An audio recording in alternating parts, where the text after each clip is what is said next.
الحمد لله رب العالمين، والصلاة والسلام على أشرف الأنبياء وسيد المرسلين، الذي كان نبيا وآدم بين الماء والطين، وعلى آله الطيبين وأصحابه الراشدين. أما بعد، فأعوذ بالله من الشيطان الرجيم. بسم الله الرحمن الرحيم. قل هل يستوي الذين يعلمون والذين لا يعلمون؟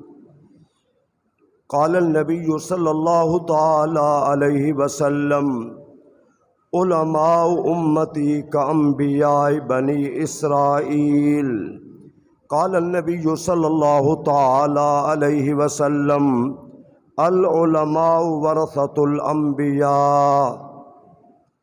رب اشرح لي صدري ويسر لي امري واحلل عقدة من لساني يفقهوا قولي.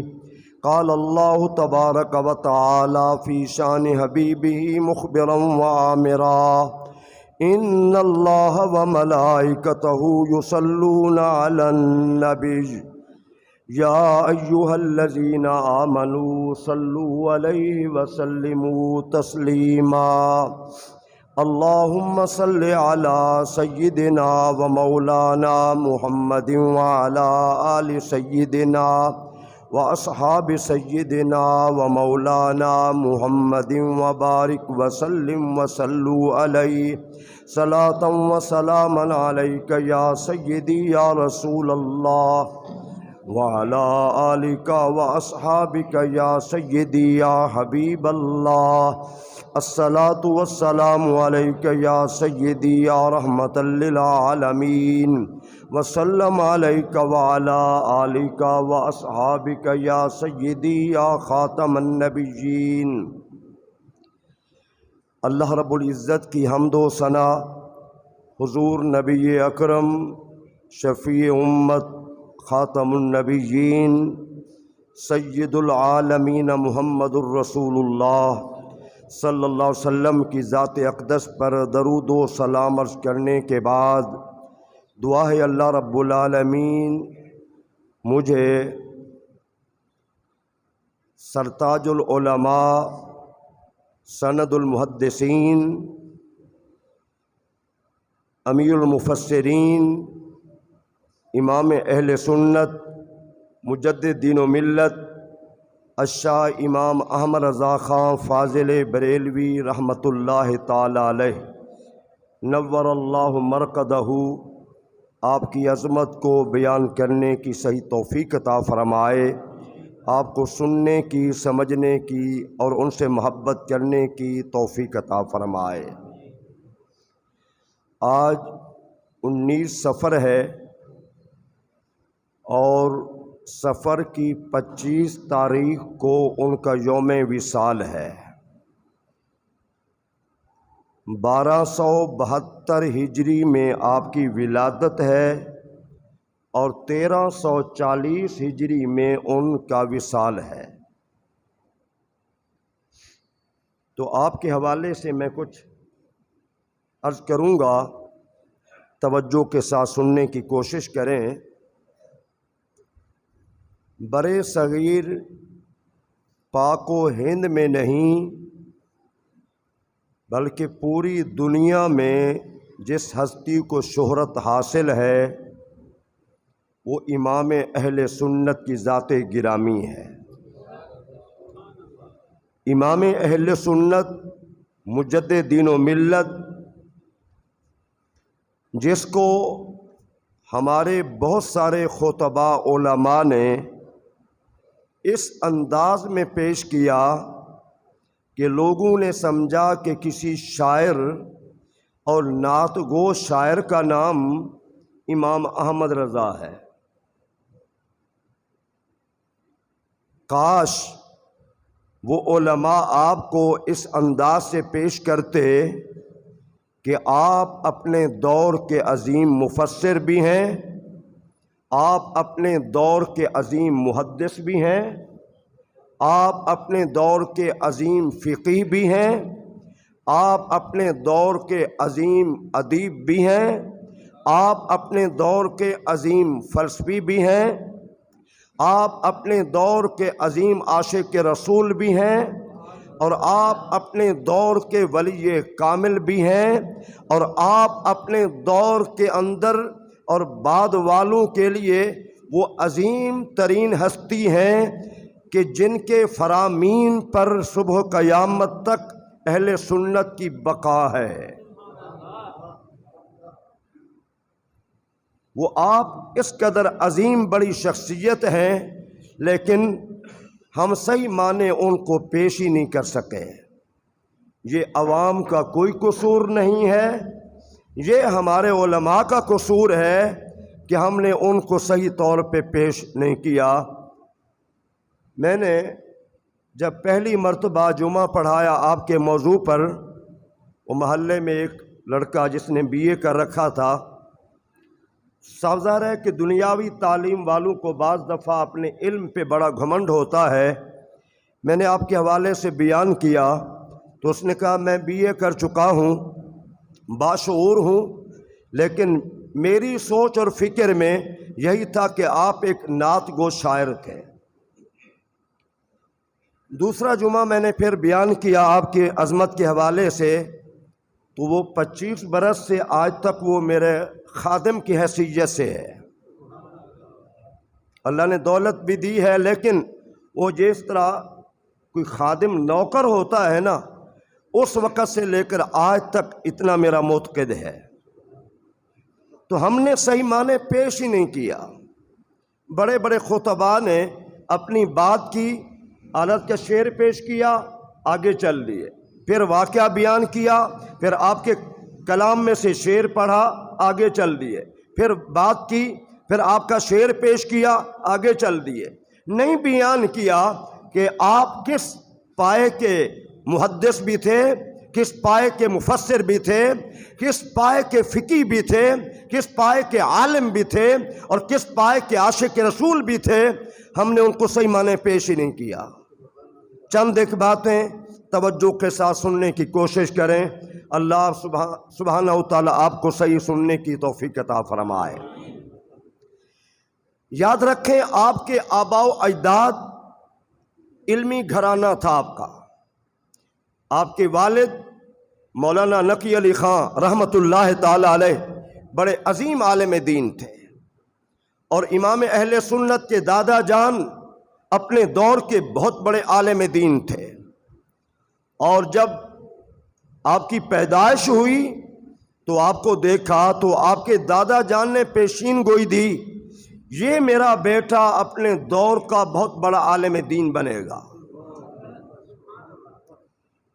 پھر دیکھیں، 4 سال 4 ماہ کچھ دنوں میں آپ کی قرآن خوانی کی تقریب کی گئی، بسم اللہ پڑھائی گئی، لیکن 13 سال 10 ماہ کچھ دنوں میں آپ نے مکمل علوم دینیہ حاصل کر کے اپنے دور کے بہت بڑے عالم دین بن چکے تھے۔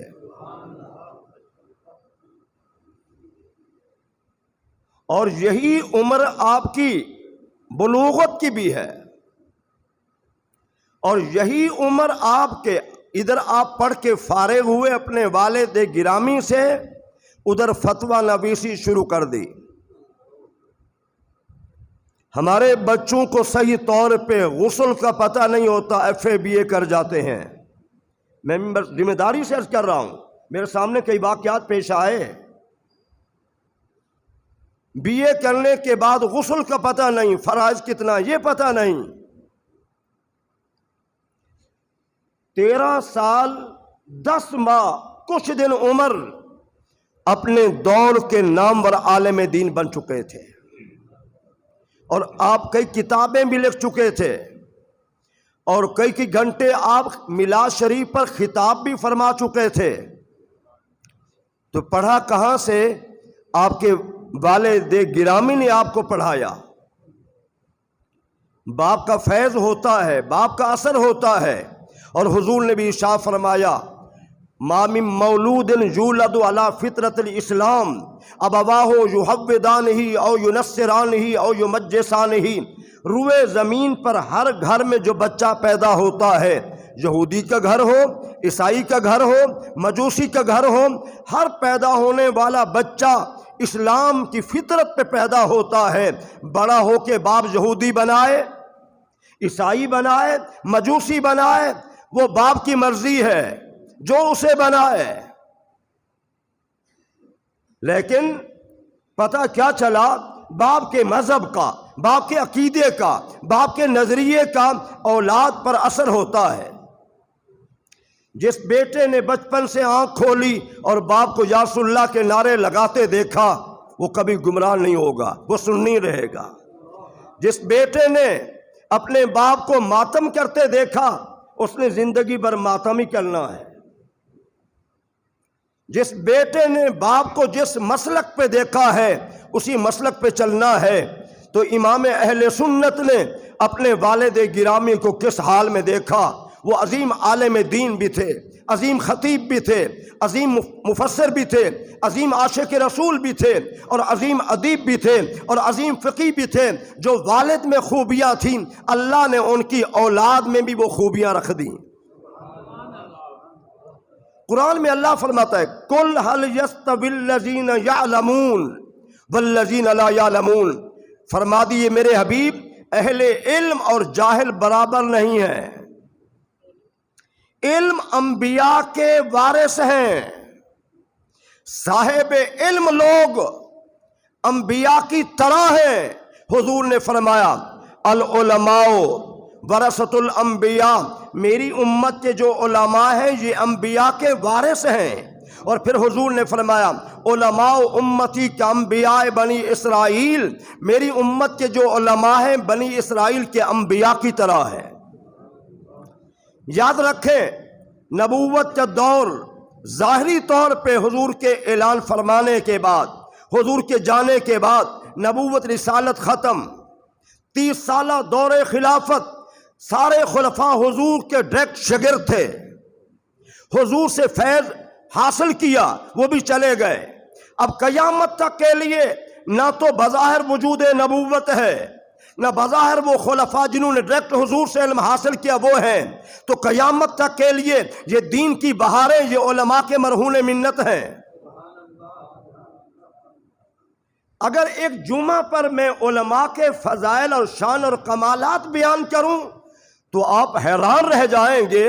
میں نے کبھی بیان نہیں کیے، کچھ لوگ چھوٹے ذہن کے ہوتے ہیں، وہ کہتے ہیں مولوی اپنی تعریف ہی کر رہی ہے۔ خدا کی قسم، جو احادیث میں علماء کا مقام اور مرتبہ بیان کیا گیا ہے، جو علماء کی شان بیان کی گئی ہے، آپ سنیں تو حیران رہ جائیں۔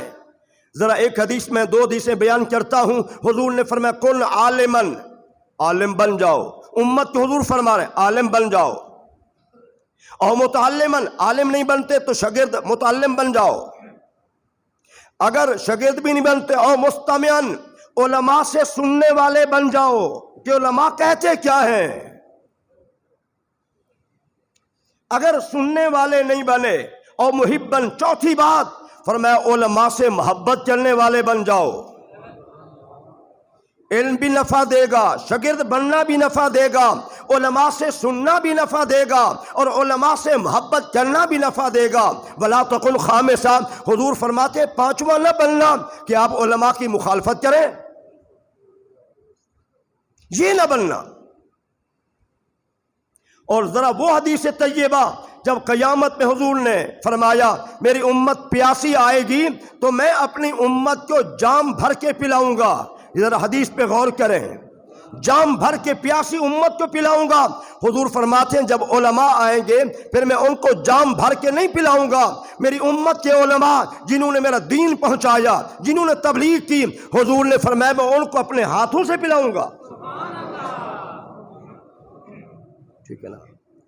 جام ہے لوگوں کے لیے، جام ہے دوسروں کے لیے، اور علماء ربانیین جو ہوں گے وہ جام سے نہیں پئیں گے، حضور کے دستے مبارک سے پئیں گے۔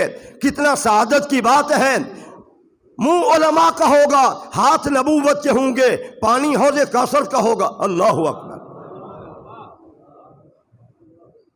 اللہم صلی علی سیدنا و مولانا محمد وعلی آل سیدنا و اصحاب سیدنا و مولانا محمد وبارک وسلم وصلوا علیہ صلاۃ و سلام علیک یا سیدی یا رسول اللہ وعلی آلک و اصحابک یا حبیب اللہ۔ تو حضور نے آپ فرمائیں گے سارے علماء ہیں، علماء تو بد کردار بھی ہیں۔ ہاں 1400 سال پہلے حضور نے اپنی زبان نبوت سے فرما دیا، جو اللہ نے آپ کو علم غیب عطا فرمایا، فرمایا خیرکم خیال علماء، تم میں سے بہترین لوگ بھی علماء ہیں، وَإِنَّ شَرَّ الشِّرَارِ شِرَارُ الْعُلَمَاء، اور تم میں سے بدترین لوگ بھی علماء ہیں۔ 1400 سال پہلے، آج ہماری زبان پہ آتا ہے یار فلاں کو دیکھو، فلاں کو دیکھو، کردار دیکھو، نہیں لگتا نہیں کہ یہ مولانا صاحب ہیں، عالم دین ہے، کردار اچھا نہیں ہے، اخلاق اچھا نہیں ہے، اعمال اچھے نہیں ہیں، معاملات اچھے نہیں ہیں۔ تو 1400 سال پہلے میرے نبی نے یہ بھی فرما دیا، مخلوق میں میری امت میں بہترین لوگ بھی علماء ہیں اور میری امت میں بدترین لوگ بھی علماء ہیں۔ تو ان علماء خیر میں سے، ان علماء ربانیین میں سے ایک امام اہل سنت کی ذات گرامی بھی ہے، ایک مجدد دین و ملت کی ذات گرامی بھی ہے۔ آپ نے علم حاصل کیا، اور پھر ذرا غور فرمائیں، آپ کا دور وہ دور تھا جب دوسری جانب وہ بھی علماء تھے۔ توجہ کیجئے ذرا، دلوں میں میری باتوں کو جگہ دیجئے، آپ کے دل و دماغ میری جانب متوجہ ہونے چاہیے۔ امام اہل سنت کے دور میں دوسرے لوگ وہ بھی تھے، کوئی کہہ رہا تھا حضور کو دیوار کے پیچھے کا علم نہیں ہے۔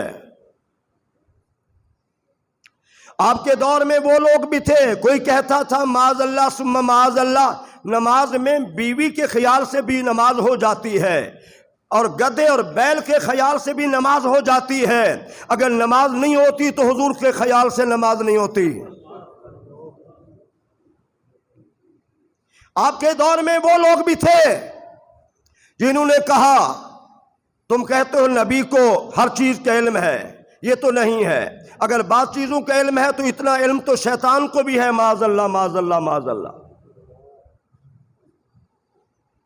اور وہ لوگ بھی تھے جنہوں نے کہا معاذ اللہ، اللہ کے سامنے انبیاء، شہداء، پیر، چوڑے چمار سے بھی معاذ اللہ زیادہ ذلیل ہیں۔ تو پھر اس دور میں امام اہل سنت نے تمام کا مقابلہ کیا، ہر فتنے کا مقابلہ کیا، ہر گستاخ کا مقابلہ کیا۔ مرزا قادیانی کے خلاف 6 کتابیں آپ نے لکھی ہیں ختم نبوت کے حوالے سے۔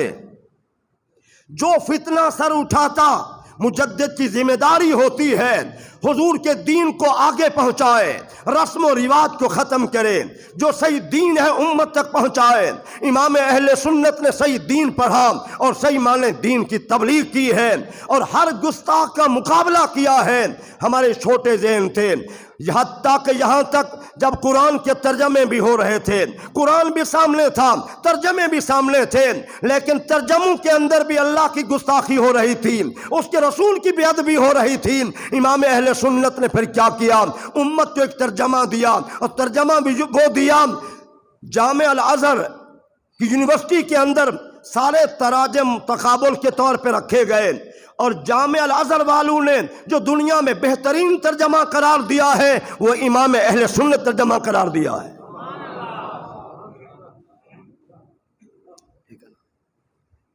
پھر دیکھیں ذرا، علامہ اقبال رحمت اللہ تعالی علیہ، حکیم الامت، مفکر اسلام، جو یورپ سے پڑھ کر کے آئے، جرمنی سے پڑھ کر آئے، اور جو اپنے دور کے لوگوں کی نظر میں بڑی عظیم شخصیت تھے، جنہوں نے صحیح معنی اگر ہندوستان کی سرزمین سے کسی عالم کو خراج عقیدت پیش کیا ہے؟ توجہ ہے نا آپ کی میری؟ کسی عالم کو خراج عقیدت پیش کیا ہے۔ ان کے دور میں دوسرے مسلک کے بڑے بڑے علماء موجود تھے، لیکن ان تمام علماء کرام میں مفکر اسلام نے جس ہستی کو خراج عقیدت پیش کیا ہے وہ صرف مولانا احمد رضا خان فاضل بریلوی کی ذات گرامی ہے۔ فرماتے ہندوستان کے آخری دور میں ایسا ذہین، طباع، فقی ان جیسا کوئی پیدا نہیں ہوا، ان جیسا کوئی پیدا نہیں ہوا۔ اور پھر فرماتے ہیں اگر طبیعت میں سختی نہ ہوتی، وہ اپنے دور کے امام ابو حنیفہ تھے۔ یقیناً میرے بھائیوں، دارالعلوم دیوبند سے فتاوے نکلے، فتاوی رشیدیہ ہو، فتاوی دارالعلوم دیوبند ہو، اور علماء اہل حدیث ان کا فتاوی ثنائیہ ہو، یہ تینوں فتاوے ان دوسرے مسلک والوں کے، اور دوسری جانب امام احمد رضا کا فتاوی رضویہ ہو، خدا کی قسم یہ اس کے مقابلے میں زیرو کی حیثیت بھی نہیں رکھتے۔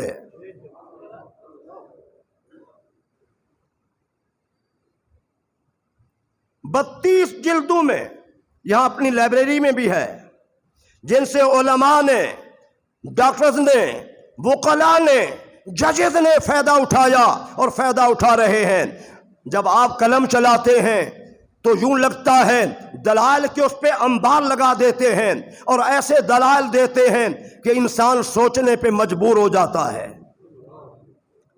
مودودی کے معتمد خاص ایک مولانا کہتے ہیں ہماری تربیت اس طرح کی گئی، ہمیں بتایا گیا کہ احمد رضا ایک بیتی کا نام ہے، سخت مزاج کا نام ہے، رسم و رواج والا ہے، ہمیں ان کی کتابوں سے دور رکھا گیا۔ جب ہم نے مطالعہ کیا، مطالعہ کرنے کے بعد ہم نے کہا جس قدر گہرائی، وسعت اور تحقیق مولانا کی تصنیف میں ہے کسی کی تصنیف میں ہے ہی نہیں۔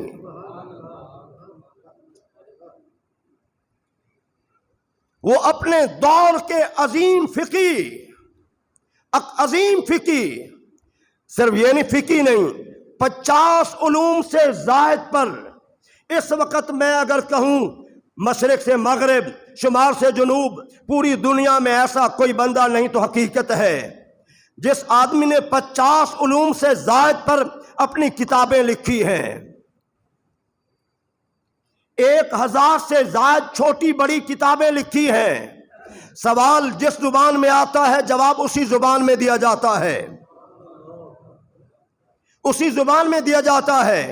اور پھر ذرا آپ تھوڑا سا غور فرمائیں، توجہ فرمائیں کہ آپ نے جو فتاوی رضویہ لکھا، العطایۃ النبویہ فی الفتاوی رضویہ، کہتے ہیں یہ سب حضور کی عطا سے ہے، عطا سے ہے۔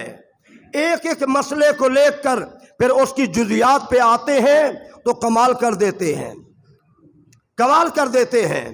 گئے حج کرنے کے لیے گئے، علماء نے جب دیکھا، ایک شافعی عالم دین فرماتے ہیں مجھے اس پیشانی میں اللہ کا نور نظر آ رہا ہے۔ دوسرے مسلک کے علماء نے مشہور کر دیا بیتی ہے، جاہل ہے۔ جیسے آج ہمارے دور میں بریلوی کیا ہے، بریلوی کی کیا حیثیت ہے؟ میرے بھائیوں، ہمارا عقیدہ اہل سنت و جماعت ہے۔ آپ ذرا غور سے سنیں، بریلوی ہماری پہچان ہے، پنجابی میں ال کہتے ہیں نا، بریلوی کی عقیدہ نہیں ہے، بریلوی کی مذہب نہیں ہے، مسلک ہمارا، مذہب ہمارا کیا ہے؟ ہم اہل سنت و جماعت ہیں۔ ہم تو شروع سے کہلواتے آ رہے ہیں، دوسرے لوگوں نے چند سالوں سے اپنا نام لکھوا دیا اہل سنت و جماعت۔ اہل سنت و جماعت حقیقت میں ہم ہیں، اصل ہوتی ہے تو نقل ہوتی ہے، اصل نہ ہو تو نقل نہیں آتی۔ نقل آتی تب ہے جب اصل ہو، جب ہم اصل میں اہل سنت و جماعت ہیں تو نقل بھی آ گئی، ٹھیک ہے نا؟ اب امام اہل سنت ذرا غور فرمائے کہ صرف یہ 2-4 علوم نہیں، 2-4 باتیں نہیں، 1000 سے زائد تصنیفات، اور اللہ نے اتنا ذہن دیا تھا، اللہ نے اتنا حافظہ دیا تھا لوگ آپ کو لکھتے تھے عالم دین، حافظ قرآن۔ بڑی میں دکھ سے کہہ رہا ہوں، آج مولانا صاحب بھی القاب کے بغیر خوش نہیں۔ پیر صاحب میں ایک بھی کوالٹی نہیں ہے۔ وہ کہتا مجھے غوث قطب کہو۔ نعت خواں کا سارا حلیہ اسلام دشمنی پہ مبنی ہے، شریعت کی مخالفت میں ہے، وہ بھی کہتا ہے مجھے عاشق رسول کہو۔ المیہ یہ ہے کہ میری بات سمجھ آ رہی ہے آپ کو؟ شاید کہ اتر جائے تیرے دل میں میری بات۔ ہم اس وقت حکمرانوں تک وہ القابات لے رہے ہیں جو ہمارے اندر نہیں ہیں۔ ہم خوش ہوتے تب ہیں جب میرے ساتھ 10 لقب لگے ہوں۔ آپ تب خوش ہوتے ہیں جب آپ کے ساتھ 15 لقب لگے ہوئے ہوں۔ آپ کا پیر صاحب خوش تب ہوتا ہے جب اس کے القابات بڑے ہوں۔ تو امام اہل سنت جو ہمارے امام ہیں ان کو حافظ قرآن کہتے تھے۔ تو آپ نے فرمایا کل اللہ کے دربار میں جب سوال ہوگا، مولانا احمد رضا تو حافظ نہیں تھا، لوگ تجھے کہتے ہیں میں کیا جواب دوں گا؟ اب ان کا حافظہ دیکھیں، ان کی ذہنیت دیکھیں، کشادگی دیکھیں۔ رمضان مبارک کا مہینہ آیا، نماز مغرب کے بعد بیٹھ جاتے، یاد کرتے، مغرب کے بعد یاد کرتے، عشاء کے بعد سنا دیتے۔ رمضان مبارک کا مہینہ ختم ہو گیا، قرآن یاد بھی ہو گیا، سنا بھی دیا۔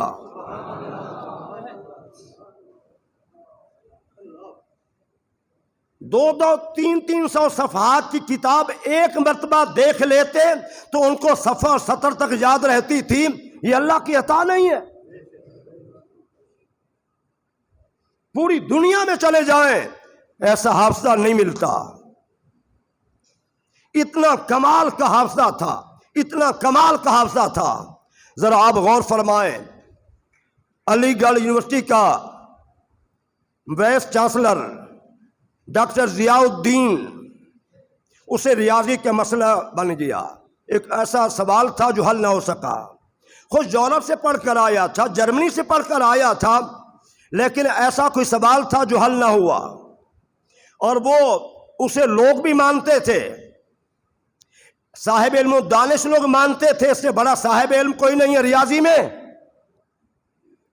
تو ارادہ بنا لیا کہ میں جرمنی میں چلا جاتا ہوں، وہاں سے مسئلہ میرا حل ہو جائے۔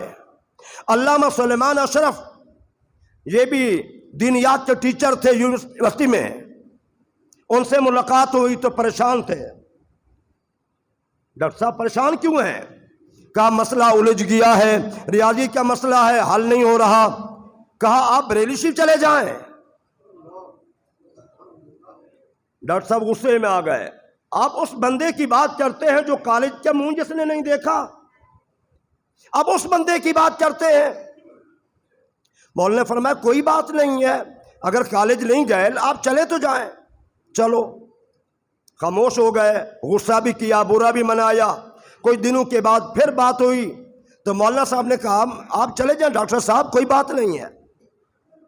پھر انہوں نے تیاری شروع کر دی، یورپ جانے کے لیے سامان تیار کرنے لگے۔ پھر تیسری ملاقات ہوئی، انہوں نے کہا یہ تو چند گھنٹے کا سفر ہے، وہاں تو دور کا سفر ہے، اخراجات زیادہ ہیں، وقت زیادہ لگے گا، اب یہاں جانے میں کیا برائی ہے؟ تو ان کے ذہن میں چلو دیکھ لیتے ہیں، قریب ہے مسئلہ، اگر حل ہوتا ہے۔ مولانا اشرف صاحب ساتھ چلے، ایک سجادہ نشین ساتھ چلے، دوسرے لوگوں نے روکا، وہ سخت مزاج ہیں، آپ داڑھی منڈے آپ سے بات نہیں کریں گے، آپ کا جانا فضول ہے، بے مقصد ہے، پھر اس کی دنیاوی تعلیم ہی نہیں ہے، صرف مدرسہ اپنے باپ سے تعلیم حاصل کی ہے، اور آپ جیسا دانشور آدمی، صاحب علم آدمی وہاں جا کر کیا کرے گا؟ چلو، لوگوں نے روکا، آپ چل پڑے۔ اس وقت آپ علیل تھے، بیمار تھے، بتایا گیا کہ اس طرح ملنے کے لیے آئے ہیں، اور سجادہ نشین سید تھے تو فوراً بلا لیا، حالات پوچھے تو ڈاکٹر صاحب نے اپنا مسئلہ بیان کیا، تو آپ نے منٹوں سے پہلے مسئلہ حل کر دیا۔ ڈاکٹر صاحب منہ دیکھتے رہ گئے،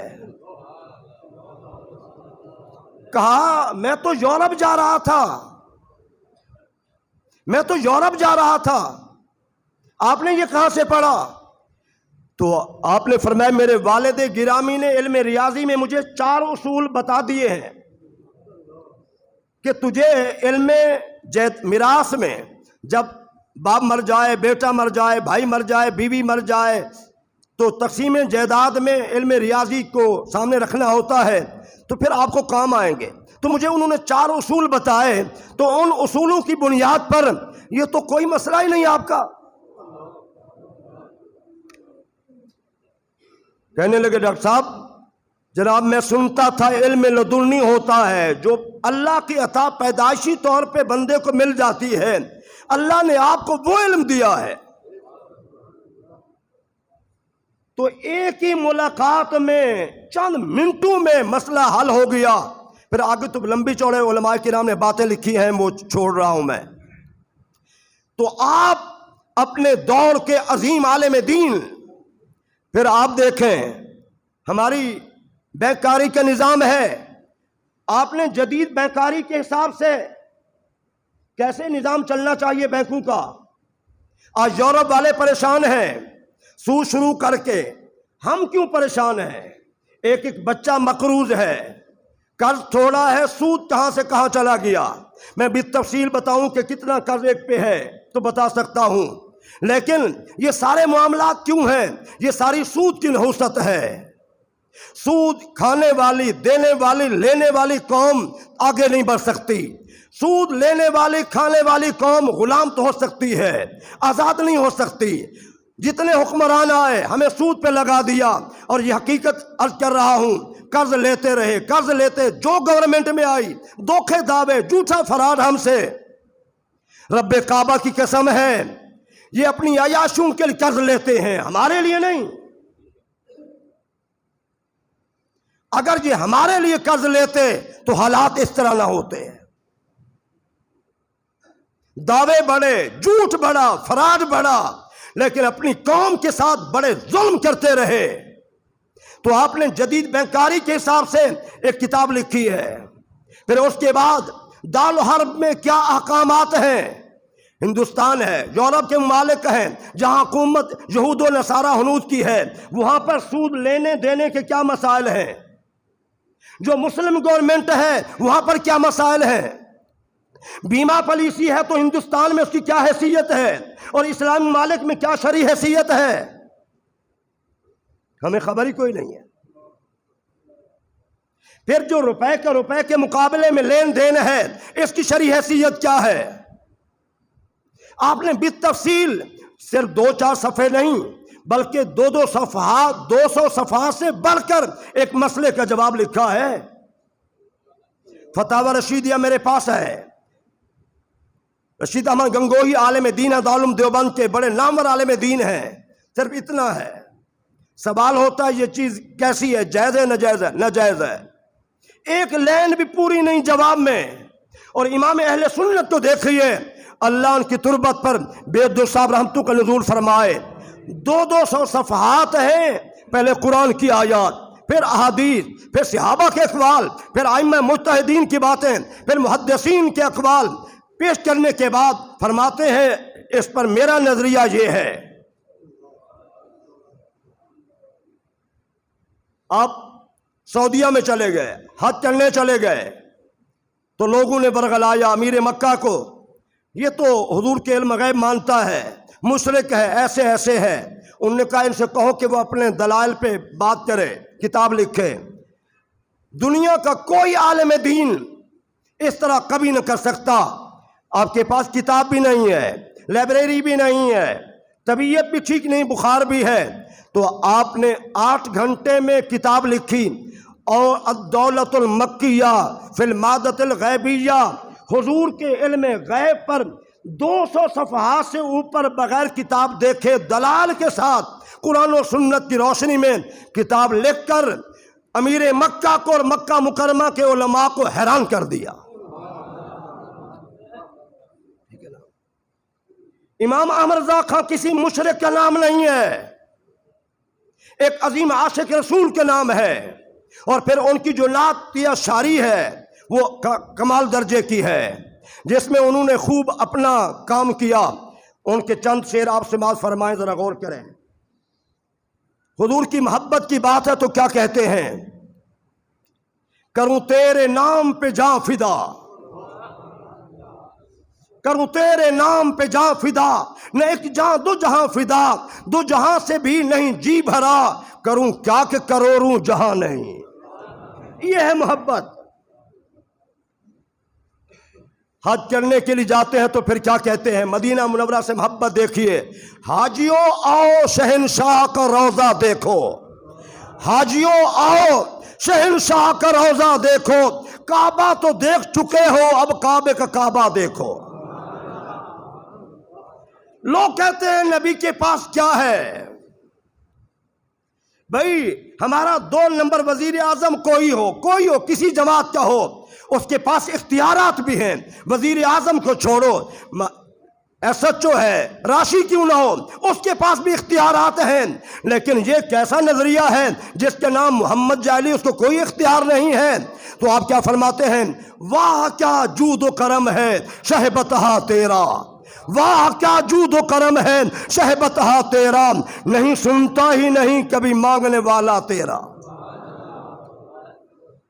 تم کہتے ہو نبی دے کچھ نہیں سکتا، آپ فرماتے ہیں میرے کریم سے گر قطرہ کسی نے مانگا، میرے کریم سے گر قطرہ کسی نے مانگا، دریا بہا دیے ہیں در بے بہا دیے ہیں۔